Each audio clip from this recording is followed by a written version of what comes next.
Right. Hi, I'm Nick Cull. I'm YAMHI's president, at least until 7 o'clock this evening. It's a pleasure to be with you today, and it's lovely to look out into such a full room and see familiar and unfamiliar faces, and looking through the list of people in the program is really impressive to see how many different areas of our field are being brought to the conference, and from how many different places you are all coming from. I want, starting out, to say how much I appreciate James and his colleagues, especially Johnny, stepping up to organize this conference. We couldn't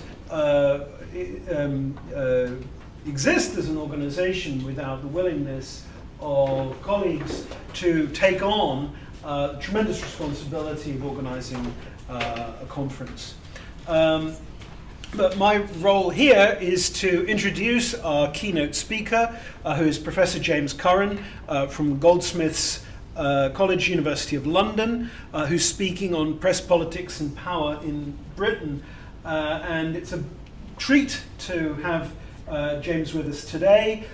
He is I think when we were making a short list of who should we invite, his right there at the top. He's written so many books for a conference on media and power. I think it's like your books all seem to have either media or power or both in the title. But his particular distinctions include authoring a book that's really been foundational for the field.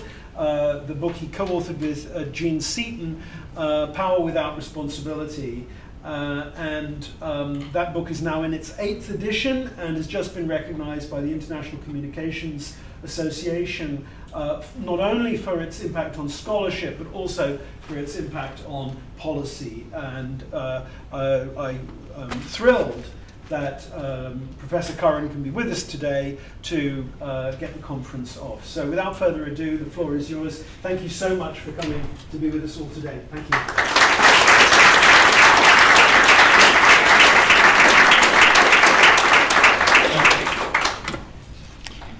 I notice there's no microphone, and I usually mumble.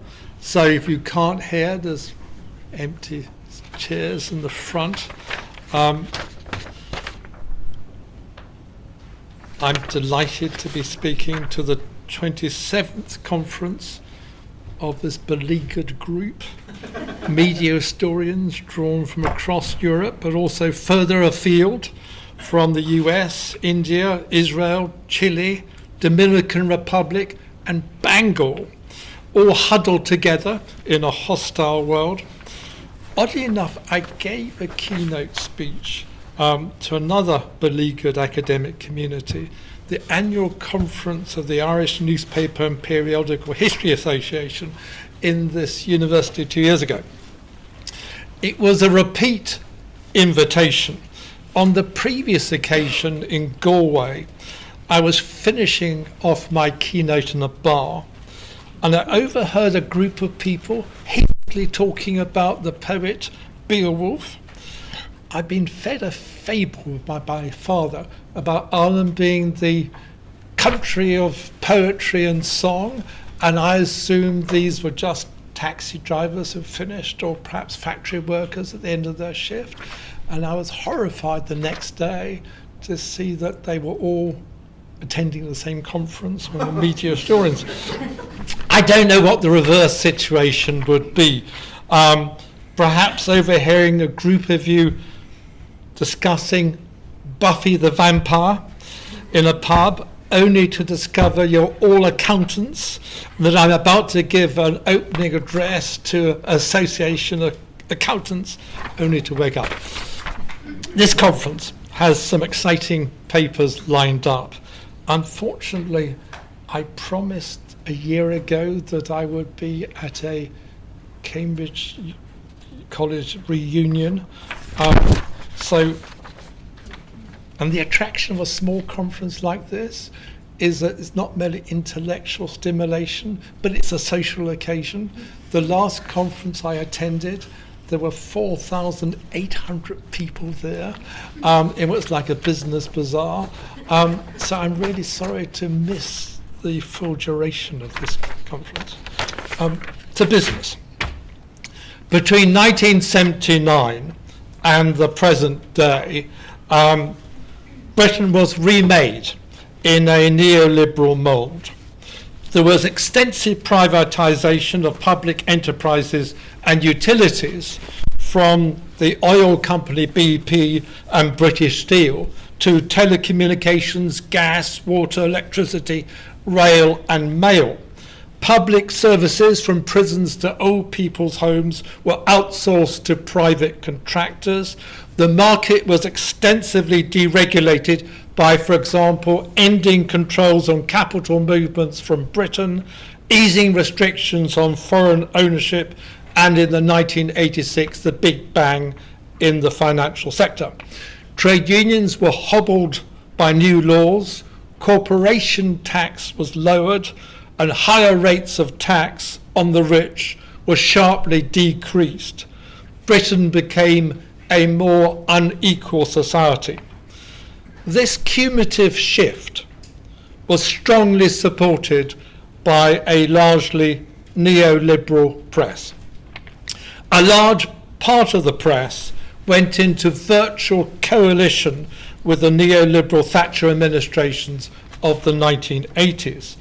The press complained an outraged leftist conservative minister and Thatcher's first cabinet could, quote, scarcely have been more fawning if it had been state-controlled, end of quote. This was not completely true.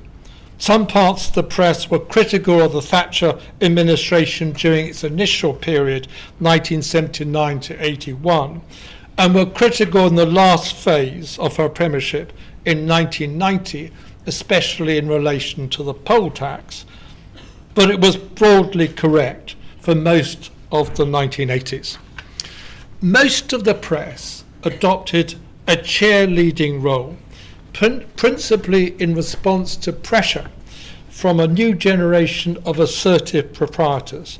Rupert Murdoch urged his editors to root for Thatcher, as rueful memoirs by three of his editors, Giles, Evans and Neil, testify. Matthews, the new proprietor of the Express Group, was so ardent an admirer of Thatcher that his company made a large donation to the Conservative Party in 1979. Conrad Black, head of the Telegraph Group, was another fan. Quote, Conrad adored Margaret Thatcher almost to the point of idolatry, recalled his long-serving Sunday Telegraph editor Dominic Lawson. His successors, the Berkeley brothers, were in the same tradition. In 2013, they installed Margaret Thatcher, by then critically ill, as a guest in the suite of the Ritz Hotel, so that she could spend the last few months of her life in luxury. It was an act of homage by two admiring proprietors. While the neoliberal recasting of Britain was greatly advanced under Margaret Thatcher during the 1980s, it was not until the 1990s that a neoliberal consensus was established in Parliament. The key shift took place under Tony Blair, elected Labour leader in 1994. This gave rise, after a hiatus of rancorous government press relations during the Major administration, to a second press government coalition during the early New Labour years. This new phase was uneasy, pragmatic arrangement, rather than the evangelical partnership of a kind that had been cemented in the 1980s. Pro-Blair newspapers like The Sun and for a time the Daily Express remained strongly right-wing, but they warmed to Labour's prodigal son who'd seen the light. Thus The Sun commended Tony Blair in 1997 as the person who had, quote, pointed his party in the right way on the economy, unions and privatisation, end of quote. while Gordon Brown was lauded for ditching Labour's strongly redistributive tax policy. The Times urged its readers to vote Labour in 2001 on the grounds that the Blair government had, quote, consolidated many elements of Thatcherism.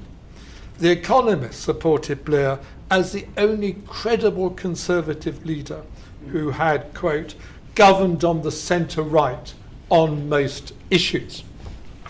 The new Labour-Press relationship became increasingly frayed and was replaced by another uneasy alliance between most of the press and the Conservative government under David Cameron.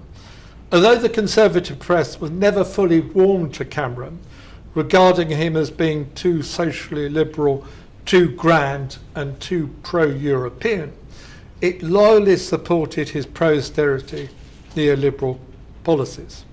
This sector of the press was dominant. In the 2010 general election, press support for Conservatives, 72% of national circulation, was almost double that of its electoral support, 37% of the vote. Brexit and the rise of Corbyn represent the beginning of something new. So my talk is primarily concerned with the period between 1979 and 2015. The closeness between the press and government over most fundamental issues for much of this period was lubricated in three ways. First, the state and big business devoted more resources to spinning the news. Between 1979 and 1989, Whitehall press officers increased from 628 to 1,163, a rapid expansion that continued under New Labour. There was also an enormous increase in the number of publicists employed by large business corporations. Second, politicians devoted greater energy and time to courting the press. The government information service became more politicised under Tony Blair and his head of communication, Alistair Campbell. Policies were given more topspin, messages were orchestrated across departments, and friendly journalists were cultivated and rewarded with exclusive briefings. Tony Blair himself admitted that, quote, we paid inordinate attention in the early days of New Labour in courting, assuaging and persuading the media, end of quote. David Cameron subsequently declared dismissively that Number 10 felt, quote, too much like a newsroom when he moved in as Prime Minister. But despite this implied criticism, not much changed. In the first 14 months of the Cameron government, 20 cabinet ministers met senior Murdoch executives 130 times. Third, political alliances were underpinned by social bonding. Tony Blair courted Rupert Murdoch and became a personal friend, ending up as a godfather to Murdoch's daughter Grace. Blair also became a buddy of Rebekah Brooks, editor of The Sun and subsequently CEO of News International, giving her worldly advice when she ran into trouble over phone hacking. Prime Minister Gordon Brown became a friend of Paul Dacre, editor of the Daily Mail. Gordon Brown's wife gave a 40th birthday party for Rebekah Brooks at the Prime Minister's official residence at Chequers, and Brown's and Murdoch's children played together. David Cameron also became a close friend of Rebekah Brooks, the Becky Sharp of British journalism. On one occasion, Brooks had to explain to Cameron that LOL means laugh out loud, not lots of love. On another occasion, she sent this text to Cameron just before he gave a keynote speech to the Conservative Party conference. It conveys the collaborative nature of their relationship, completely at odds with the idea of the Fourth Estate. Quote, I am so rooting for you today, not just as a proud friend, but because professionally we are definitely in this together, speech of your life. Yes, he can, end of quote. Cameron, at the suggestion of his spin doctor Andy Coulson, gave a series of dinner parties for senior media executives and their wives so they could get to know each other socially. Asked at the Leveson inquiry to list his meetings with senior journalists, Cameron had to exempt those who were at the centre of his overlapping family, social and professional circle. He met them so often that it was impossible to log. Underlying the shift was a realignment of political power. It's become the convention to describe the relationship between politicians and journalists as a tug of war, in which each side moves backwards and forwards in a perpetual struggle for advantage. Politicians, it's explained, need publicity. Journalists need access to well-placed political sources. Both need each other in a relationship that is fraught but beneficial for democracy. But what this received wisdom fails to take into account, at least in Britain, is the way in which politicians lost power during the last 40 years. This explains the increasingly ingratiating nature of their relationship to the press. Politicians ceased to be in charge of effective party machines until the Corbyn insurgency. Membership of the Conservative Party plummeted from 2.9 million to 177,000 between 1951 and 2011, while that of the Labour Party decreased from 876,000 to 190,000 during the same period. Politicians also had diminished cultural capital. In the post-war world, party leaders were able to invoke stable party allegiances, often linked to salient class identities. However, party and class attachments declined from the 1960s onwards.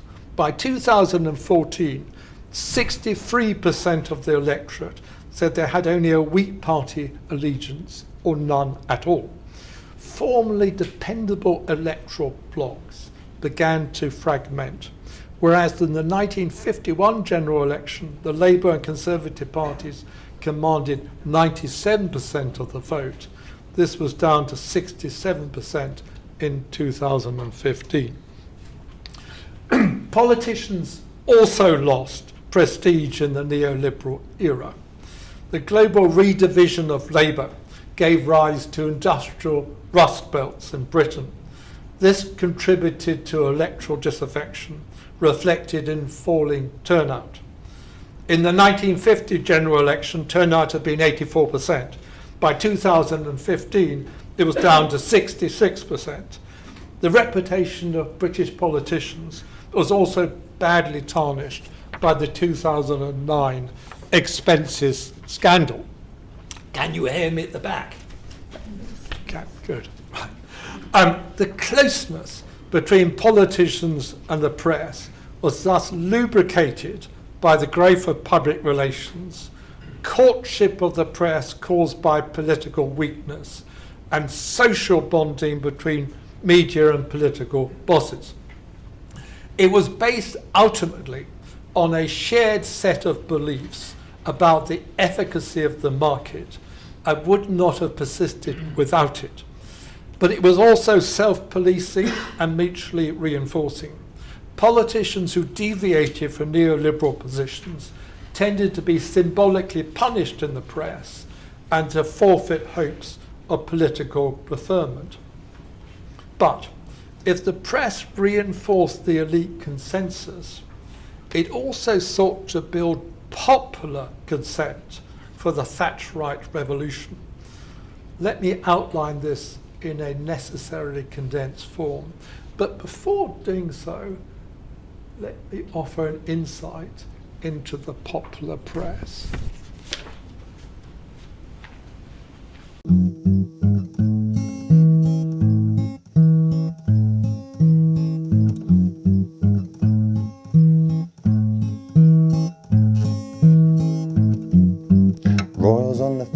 age, swine flu and road rage. Find Maddie, foreign baddie, put him in a big cage. Bureaucratic red tape, Facebook gang rape. Gordon out, Dave in before the country caves in. Ian Huntley gets his own jacuzzi and a gym in jail. It's absolutely true because I read it in the Daily Mail. Bring back capital punishment for paedophiles. Photo feature on schoolgirl skirt styles. Binge Britain, single mums, pensioners, hoodie scum, oversexed and underage. Foreign stories half a page. Criminals get Marks and Spencer's vouchers when released on bail. It's absolutely true because I read it in the Daily Mail. Ban this gay smut, I'm not racist, but car crime, knife crime, hang the cheating wife time. Pop stars take drugs, teen boys wear hoods, sports stars have sex, bear shit inwards. Brussels politicians want to stop us drinking English ale. It's absolutely true because I read it in the Daily Mail.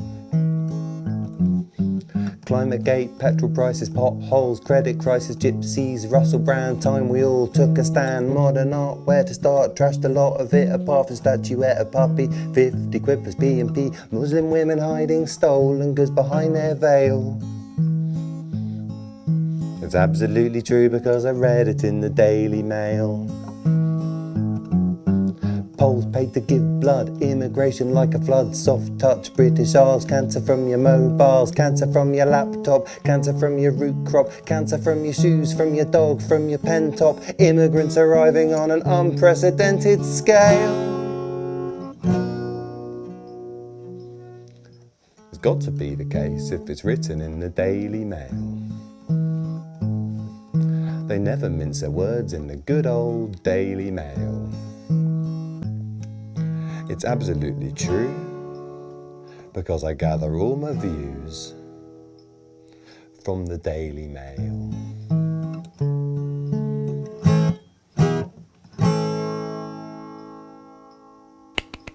Thanks, Dan. Nice one. I'm just going to go and wash my hands, I think. I would if I were you.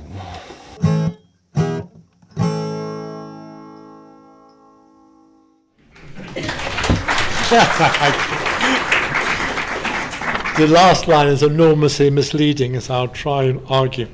Although the press regularly preaches the virtues of the free market, its apostrophizing varied over time. In 1986, most newspapers supported the deregulation of banks, which seeded the subsequent financial crisis, on the grounds it would end the stranglehold of the old school tie and generate greater investment and prosperity. Most newspapers also applauded during the 1980s the sale of public enterprise as a way of establishing popular capitalism.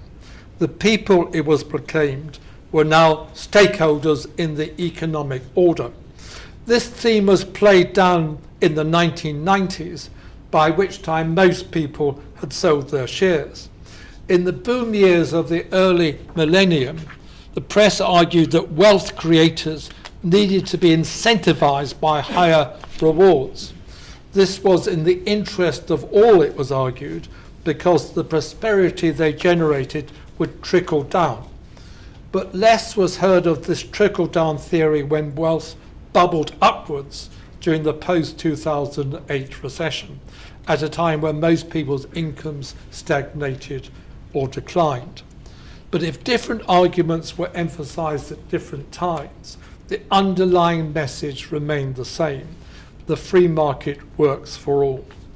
This consistency is perhaps best illustrated by the way in which the press responded to the 2008 crash, since it seemingly called into question the efficacy of the free market.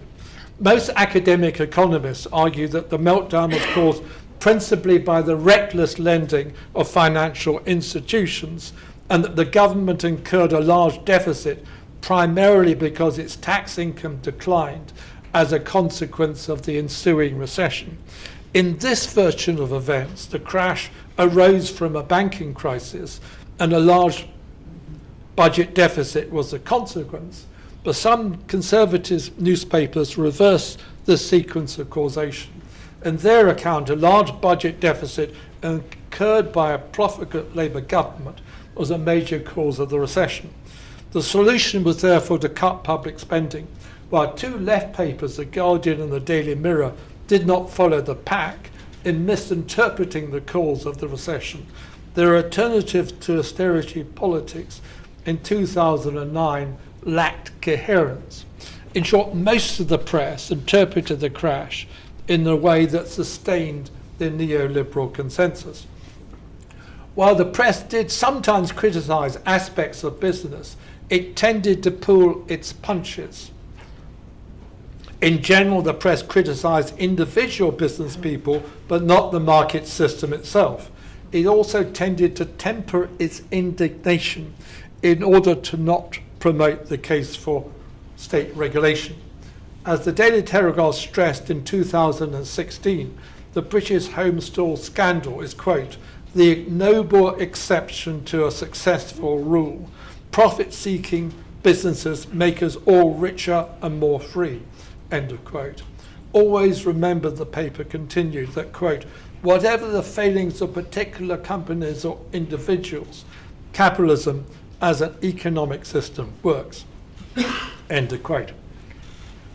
Popular national dailies, with the exception of the Daily Mirror, campaigned from 2002 onwards against migrants. The number of migrants were exaggerated. They were attacked for importing crime and terrorism, criticised for their alien ways, and above all, lambasted for imposing an impossible burden on already strained public services. Articles about migrants rarely quoted them or offered perspectives from their point of view. Migrants tended to be portrayed as an undifferentiated, threatening mass. These attacks were combined during the post-recession period with a campaign against undeserving people on social benefits. They were denounced as skivers seeking to avoid work. Benefits were said to be bad for them because it led to a culture of dependency. Above all, an impression was created that a large, worthless underclass was being supported by taxpayers during hard times. The press thus helped to make migrants and those on benefits public enemies. Anger arising from the recession and austerity politics was displaced onto them.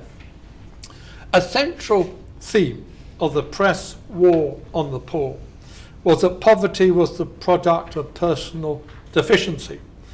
This was combined with a more general disparagement of those on low incomes that became a growing feature of the neoliberal press.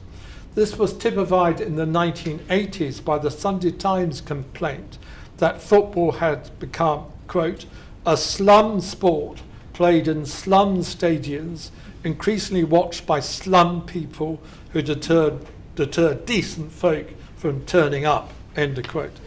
The Sunday Times was a middle-class paper, but the same theme was expressed in a different way by the downscale Sun when he reported in 1989 that Liverpool football fans urinated on the police and picked pockets of victims while spectators lay dead or dying from being crushed in the Hillsborough football stadium.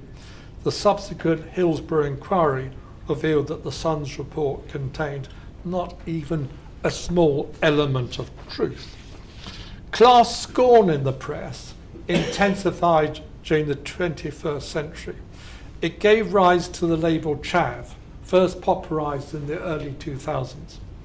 Newspapers defined chavs stereotypically as, quote, dull scroungers, petty criminals, football hooligans, and teenage pram pushers, as, quote, pasty-faced, lard-gutted slappers who drop their knickers in the blink of an eye, end of quote, and as, quote, uber-chav children of single parents who are costing the taxpayer a fortune. Press comment like this made the increasing inequality of neoliberal Britain acceptable, or did it? Something I'll return to. Wars provided occasions for the press to rally behind the flag. The Sun reported the 1983 Falklands War with a degree of jingoism not matched by any British national daily since the Boer War. Quote, "Stick it up your junker," urged the Sun when peace negotiations with the Argentinian government broke down. The paper scored the Falklands War like a football game, crowing, quote, "Britain 6, Georgia 2 airstrips, 3 warplanes, Argentina 0. Gotcha," exulted the Sun when an Argentinian ship was sunk with a loss of 368 lives. National pride, sustained by memories of a glorious past, found another outlet in the reporting of sport. For example, in 1996, the Daily Mail trailed the forthcoming match against Germany with the front page headline, "Achtung, surrender." I can't do a Nazi accent. "For you, Fritz, the Europe 96 championship is over." It was accompanied by photos of 2 English football stars, Paul Gascoigne and Stuart Pearce, wearing superimposed World War II helmets. On the same day, the Sun also invoked wartime memories with the headline, "Let's blitz the Fritz." When England duly lost, the Sun declared, quote, "Every one of England's Euro 1906 squad is a national hero. The team has raised national pride to new levels," end of quote. The British public was also fed a continuous supply of anti-EU stories by the press for 2 decades. The central theme was that European bureaucrats are intent on bossing British people about in pettifogging and absurd ways. Thus, leading national papers reported that the EU was banning barmaids from wearing low-cut tops, quote, "hand off our barmaids' boobs," and telling women to hand in worn-out sex toys for health and safety reasons. The EU was also said to be planning to outlaw corgis, the Queen's favourite dog, to stop the weekday sale of booze by off-licences, insist on the relabelling of yoghurt as, quote, "fermented milk pudding," rename Trafalgar Square and Waterloo Station, and impose a quota of gypsy MPs on the UK. None of these stories were true. The press thus encouraged a sense of national unity by supporting our troops in wars, celebrating national prowess in sport, and resisting the tyranny of Brussels. This encouraged a we feeling at a time when the gap between the haves and the have-nots sharply increased. Most of the press, including pro-Labour papers, was virulently opposed to the Labour left. 3 strategies were adopted to discredit them. The first, widely deployed in the 1980s, was to suggest that the left were communist stooges. Quote, "Where will you be?" the Sun demanded of London's radical social democrat Mayor Ken Livingstone. "Should the Russian stormtroopers march through the streets of London? In the streets, welcome them with open arms," end of quote. Similarly, the Sunday Times implausibly accused Michael Foot, the Labour Party's left-wing leader, of being Agent Boot, employed by the Soviet KGB. The accusation was subsequently withdrawn following a libel suit. The second strategy was to accuse the left of being loony. The Sun obtained testimony from psychiatrists that left-wing politician Tony Benn had, quote, "character disorders," while the Daily Mail reported psychiatrists as saying that Ken Livingstone was emotionally damaged.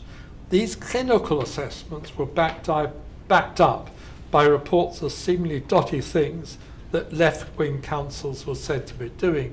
For example, Hackney Council was reported to have banned the ancient nursery rhyme "Bar Bar Black Sheep" as racist, a story that was reported around the world despite being untrue.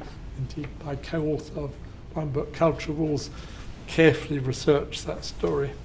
The third strategy, which became more prominent from 2015 onwards, was to portray the left leadership of the Labour Party as supporters of Islamic and Irish terrorism and subsequently anti-Semitism. It culminated in 13 pages published by the Daily Mail on the day before the 2007 election, quote, proving that the three most prominent figures in the Labour Party were apologists for terror. So, to sum up, most of the press hymned the virtues of the free market, displaced anger onto immigrants and those on benefits, encouraged people in an increasingly unequal society to rally behind the flag, and sought to delegitimate the left as communist fellow travellers, delusional, or allies of terrorists and race hate. Did any of this make any difference? The answer should seem clear-cut, but it's far from being so. On the one hand, the press contributed to a right-wing shift on some issues. From 2002, most of the popular press conveyed the impression that migrants were swamping Britain. This encouraged an inflated view of migrant numbers. In 2009, the public estimated non-Western migrants to amount to 25% of the British population, whereas they accounted for around 5%. Most of the popular press portrayed migrants, as we have seen, as both a threat and a burden. This negative portrayal seems to have been especially persuasive in low migrant areas where migrants were encountered more through the media than in real life, and where hostility to migrants was often greatest. Between 2010 and 2014, a torrent of newspaper articles also conveyed the impression that the majority, still suffering from the consequences of the 2008 crash, were supporting, as mentioned earlier, a large work-shy underclass. I'm reading fast because I promised to speak in 45 minutes, and I will do so. In 2000, we started late. In 2012, the public thought that the share of the welfare budget going on unemployment benefit was 41%, whereas actually it was 4%. Respondents thought that on average 27% of benefit claims were fraudulent, whereas the official estimate was 1%. Respondents also estimated on average that 50% of new job seekers were still signing on 1 year later. The true figure in 2011 was 10%. These misperceptions increased animosity towards the poor. In 2013, 54% said that the unemployed could find work if they really tried, compared with 27% who held the same view in 1993. In 2014, 52% thought that benefits for the unemployed were too high and discouraged them from working, much higher than the 30% who agreed with this in 1995. This shift of perception also encouraged a more critical attitude towards spending on the poor. Agreement with spending more on welfare benefits fell from 61% in 1989 to 30% in 2014. This anti-welfare reaction occurred at a time when the Conservative government argued that the first priority of the nation after the 2008 crash was to cut the deficit. Austerity policies, backed by most of the national press, had for a time public support. Those favouring higher spending on health, education and social benefits, funded by higher taxes, decreased from 63% in 2002 to 37% in 2014. So my argument is the press did have an impact, essentially by cultivating misperceptions in certain key areas. However, the dominant right-wing press failed in one central respect. It did not succeed in generating popular consent for the Thatcherite revolution. Year after year, national papers extolled the virtues of moving towards a deregulated, free enterprise, low-tax Britain. Yet the British public clung obstinately to key tenets of the post-1945 social democratic settlement. Survey research shows that during the 1980s, the majority disapproved of important aspects of Margaret Thatcher's political programme, including privatisation and lower taxes for the rich. During the subsequent period, comparable surveys showed that the majority of the British people continued to support higher taxes on the rich, an activist government role in the creation of jobs, and collective provision of public services. Thus, throughout the period 1983 to 2002, over 70% said the income gap in Britain was too large. In line with this, the majority wanted the rich to pay higher taxes in 2014, just as they'd done in the 1980s. The overwhelming majority continued to support the NHS and BBC, institutions that are a product of Britain's collectivist past. Indeed, in 2016, only 21% supported even, quote, some degree of private sector involvement in the running of the NHS. Despite becoming more individualistic, the British public never converted to the vision of a low-cost, small-budget state. Throughout the period 1983 to 2012, less than 11% favoured the radical right option of lower public spending and lower taxes. And by 2016, a strong reaction has set in against austerity politics justified in terms of deficit reduction. Just 13% supported the level of cuts then imposed by a Conservative government. This was also a time when support for an active state role in the economy, which never disappeared in the post-war period, became more pronounced. In 2013-2015, the majority supported, among other measures, the renationalisation of the railways and water companies, wanted the reintroduction of rent controls, and believed that large companies should be required to have staff representation on their boards. This then raises the question of how the Thatcherite revolution had electoral support if it did not have popular support. Part of the answer lies in Britain's majoritarian electoral system. The impression conveyed by Thatcher's political ascendancy, in which she won 3 successive general elections, 1979, 83 and 87, is that the neoliberal right had overwhelming electoral support.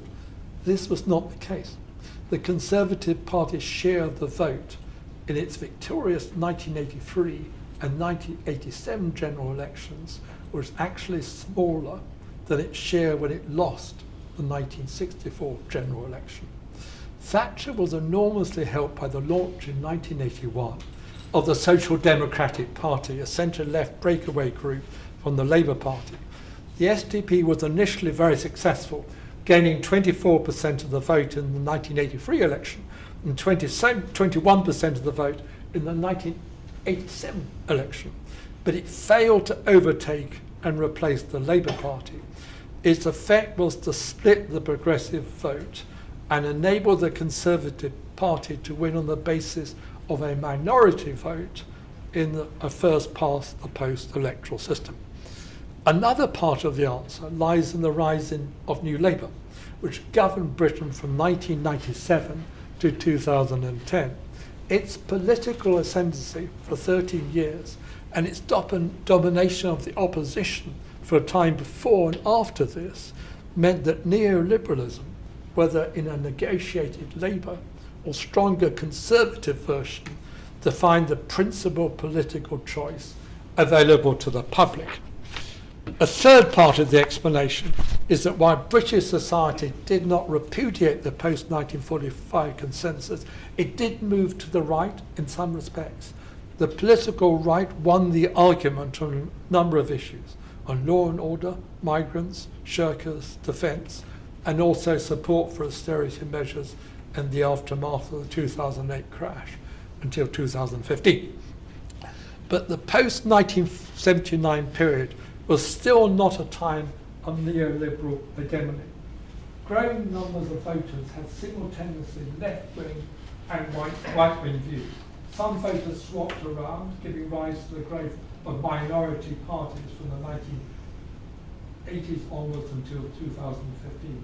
Others turned away from politics, giving rise to low electoral turnouts in the 1990s and 2000s.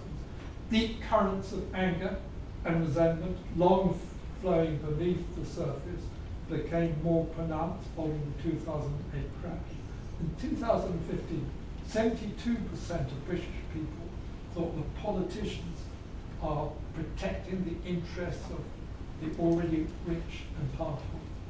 While another study found that only 16% trusted politicians to tell the truth, both findings to be substantively corroborated by such concerns. To invert a phrase from Herman and Chomsky, the press did not manufacture consent for the neoliberal social order. Britain was remade in Westminster rather than in the hearts and minds of the British people. Why was the press not more persuasive? One part of the explanation has to do with the importance of early socialization and social networks in shaping political attitudes. As we know from 2 generations of communication research, people are not easily persuaded to change their political orientations. Second, the popular press in Britain, accounting for over 75% of national paper sales, is primarily in the entertainment business. While many readers read papers to be briefed about public affairs, some just wanted to be entertained. This was especially true of Britain's most popular daily The Sun. Despite hectoring editorials and feature articles, the majority of its readers regularly rejected the paper's advice to vote Conservative. In 1979, 60% of Sun readers did so. In 87, 59%. In 92, 55%. And in 2010, 57%. If the majority of its readers finally voted Conservative in the 2017 general election, this change was probably mainly due to the rapid decrease of its readership to a hardcore. Indeed, many Sun readers were unable for a long time to correctly identify which side their paper was on, illuminating just how little the sparse political parts of the paper were read. In 1979, only 33% of Sun readers registered that the Sun had become a Conservative paper, which had been for 4 years. Despite the vigorous support the paper gave to the Thatcher government, this rose to only 64% of its readers by 1983. Those currently correctly identifying the paper as Conservative were still only 63% in 1987. Third, the press slipped down the media pecking order. By the early 1960s, the press had been displaced by television as the main source of news. It was demoted again in the early 2010s when the internet overtook the press as the more widely used source of news, though press articles could, of course, be read on the internet. Fourth, the audience reached by the press contracted. In 1963, 83% of the population read a national daily. This fell to 59% in 92 and 45% in 2006. The extent of the decline in the subsequent period is difficult to measure because some readers transferred to the online edition of their paper on which they then spent less time. But this should not obscure the fact that the press continued to reach a shrinking audience. By 2013, large numbers of young people never or seldom read a newspaper, mostly across students. Fifth, the British press had low credibility. In 2016, only 18% of British adults said they trusted national newspaper journalists to tell the truth. This was a fall from 37% in 2006, registering growing public distrust. Yet the sharp decrease was merely the culmination of a trend that had begun in the 1980s. Those believing that journalists tell the truth nearly halved between 1983 and 1993, making journalists in 93 the most distrustful group out of 50 in Britain. I'm coming to a close. I'm almost out. Even these figures do not fully convey just how low the British public's estimation of its press had sunk. In 2015, distrust of the press was greater in Britain than in 30 other European countries. The British press was an outlier, commanding much less credibility among its national population than the press elsewhere in Europe. The British press net trust rating was minus 51%, lower even than the Serbian press, net trust rating of -39%. The low comparative ranking of the British press in 2015 was consistent with previous Eurobarometer surveys extending back to 2002. So, the failure of the press to successfully embed the Thatcher revolution is easily explained. The press was a declining institution, eclipsed by television and the internet, losing readers, commanding limited trust, and read sometimes for entertainment rather than its politics. That is why a largely neoliberal press did not build consent for the neoliberal transformation of Britain. Just one brief coda. Since 2015, three key things have happened. The rise of Corbyn marks a repudiation of austerity politics, something sealed by the Tory leadership concept taking place now. Social media was a key factor in the 2017 general election result in Britain, as it was in the outcome of the presidential election in America in 2016. And Brexit has the potential to disrupt the UK Union, major political parties and the economy. We're living in transitional times. It's too early to make any confident prediction about the future. A point not lost on historians. Thank you.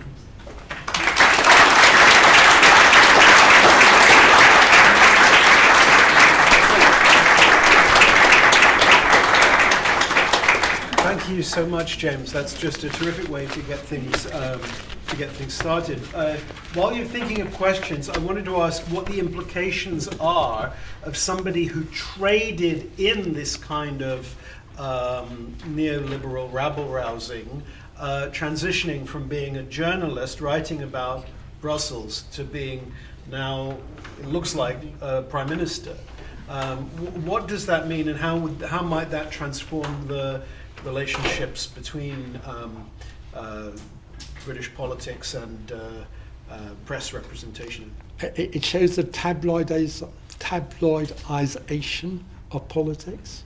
The notion that you tell the truth is something that is declining in Britain. Telling the truth is not part of the tabloid tradition. It's all part of a game. It's part of the tradition of tabloid journalism. And all being part of a game is part of British politics, it seems. Crikey. Questions. No, stunned silence. That's wonderful. And it must be said, it's late. Yes, please. Hi. I guess you talk about sort of the UK, British population, British press. Given that at the moment a lot of what we're looking at is related to the four nations of the UK, how did this? What could you speak a little bit to the way in which they managed that disparate collection of nations? The Welsh press is very weak, and most Welsh people, if they read newspapers, read British newspapers. The most read newspaper in Scotland is The Sun. The Scottish press is weak and declining. During the Scottish referendum, The Sun did an interesting thing. It opposed the referendum in England, but in Scotland it was neutral. It just knew that it couldn't. But what is interesting, it seems to me, is the Scottish nationalism has grown without substantial press support. And it's an illustration of my large argument that we enormously overestimate the importance of press. The Scottish nationalist movement grew very heavily on social media.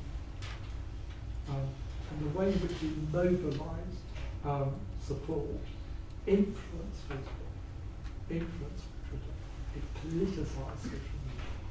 And the same thing happened in the last general election. The Corbyn insurgency politicised Facebook for a short time. So it's consistent, my argument, with what I've said.